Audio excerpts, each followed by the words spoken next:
সুপ্রভাত বন্ধুরা, আজ হলো 2রা নভেম্বর রবিবার।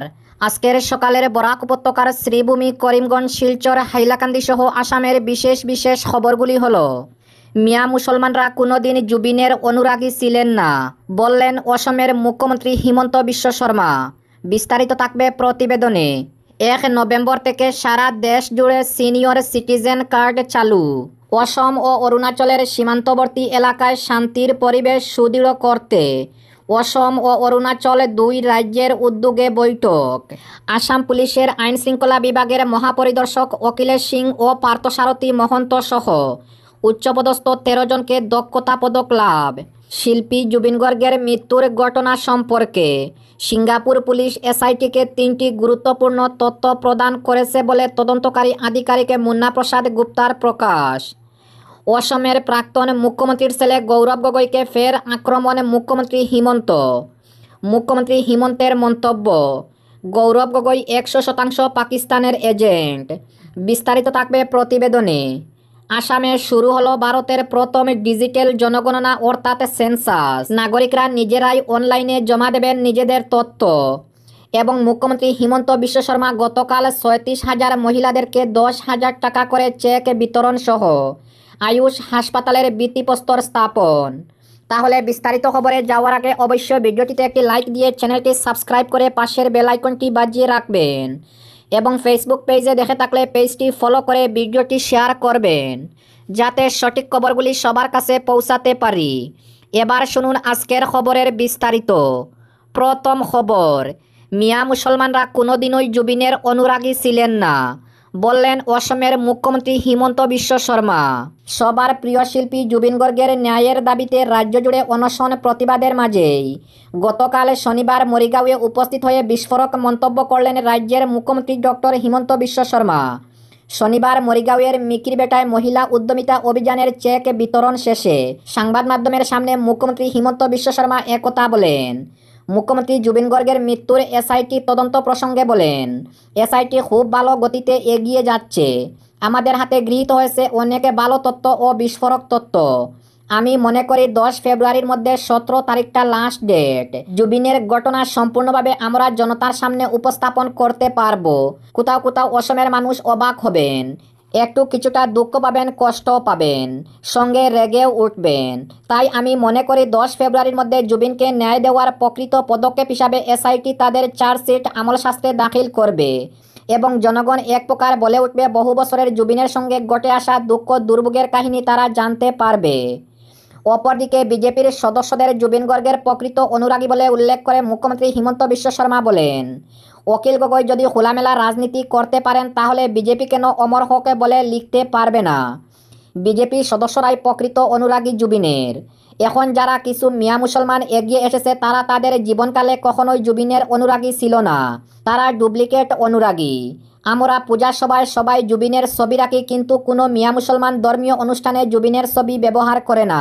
10 ফেব্রুয়ারির পর আমার মুখ যখন খুলবে তখন অন্যদের মুখ বন্ধ হয়ে যাবে। গৌরব গগৈয়ের পাকিস্তান লিঙ্কের প্রশ্নে তিনি বলেন, আপনারা সাপের মতো কামড় দেন আবার ওজার মতো জাড়েন।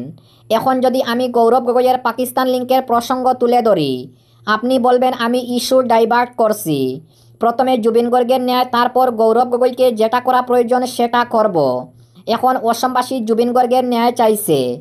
10 ফেব্রুয়ারির পর জুবিনকে ন্যায় দিয়ে তারপর গৌরব গগৈয়ের কথায় যাব। আমি পাখির চোখ রেখে এগুচ্ছি, যেমন দ্রোণাচার্য অর্জুনকে বলেছিলেন চোখে চোখ রাখো। আমি চোখ রাখছি, বললেন মুখ্যমন্ত্রী হিমন্ত বিশ্ব শর্মা। মুখ্যমন্ত্রী আরও মন্তব্য করেন, কিছু কারণে মিয়া সম্প্রদায়ের কয়েকজন সন্ধ্যায় জুবিনের সমাধিতে এসে জুবিনকে কষ্টদায়ী কাজ করেছে। তিনি বলেন, আজ কংগ্রেস জুবিনকে রাজনৈতিক উদ্দেশ্যে ব্যবহার করেছে। জুবিন যাতে প্রকৃত সম্মান পান তার জন্য বিজেপি চেষ্টা করেছে। নির্বাচনের পর নকল অনুরাগীরা বিচ্ছিন্ন হবে আর প্রকৃত অনুরাগীরাই থাকবে। যতদিন আমি মুখ্যমন্ত্রী থাকব ততদিন মিয়া মুসলমানদের সঙ্গে আমার সংগ্রাম চলবে।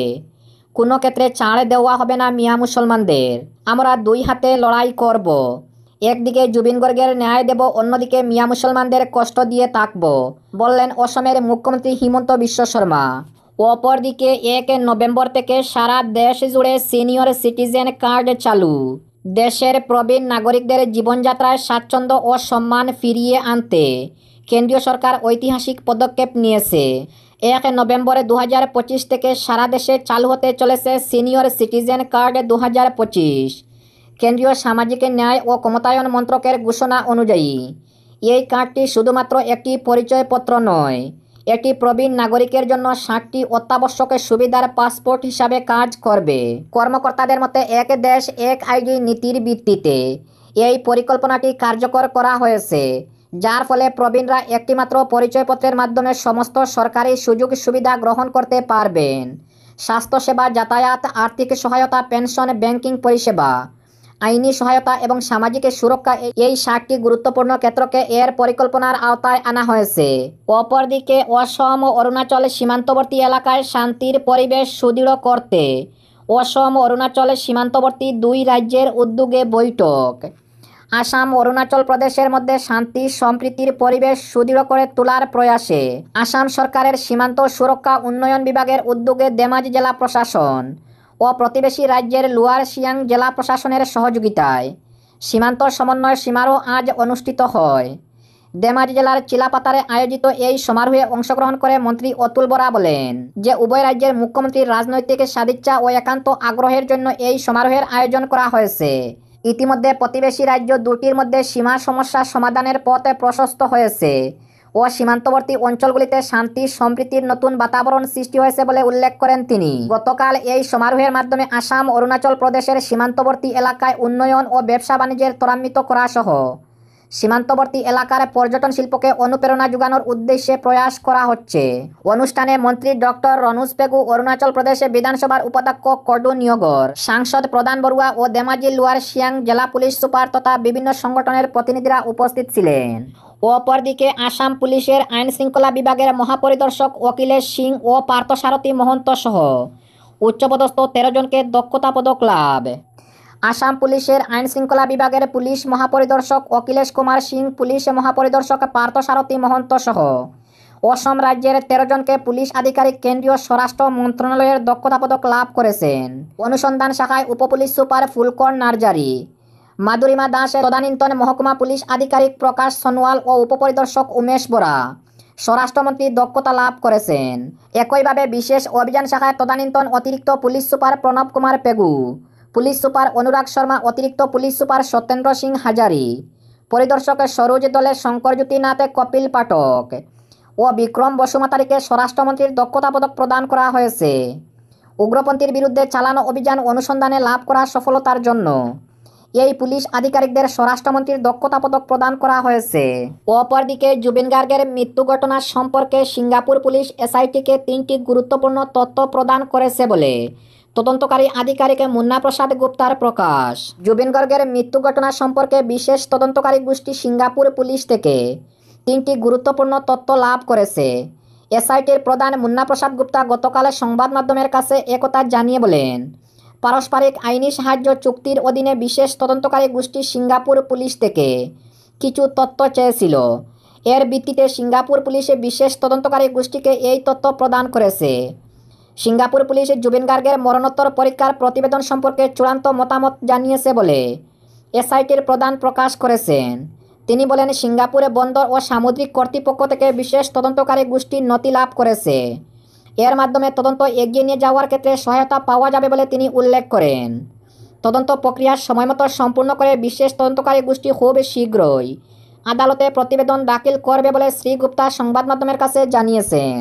অপরদিকে অসমের প্রাক্তন মুখ্যমন্ত্রীর ছেলে গৌরব গগৈকে ফের আক্রমণ অসমের মুখ্যমন্ত্রী হিমন্ত বিশ্ব শর্মার।